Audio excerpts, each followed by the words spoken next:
अष्टलक्ष्मी मम ग्रहे धनं पूरय पूरय नमः।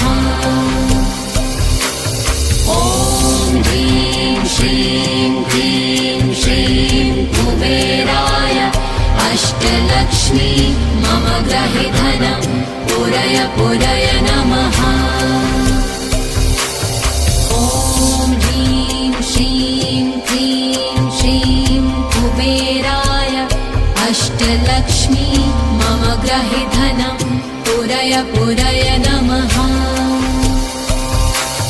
ॐ ह्रीं श्रीं क्लीं श्रीं कुबेराय अष्टलक्ष्मी मम ग्रहे धनं पूरय पूरय नमः।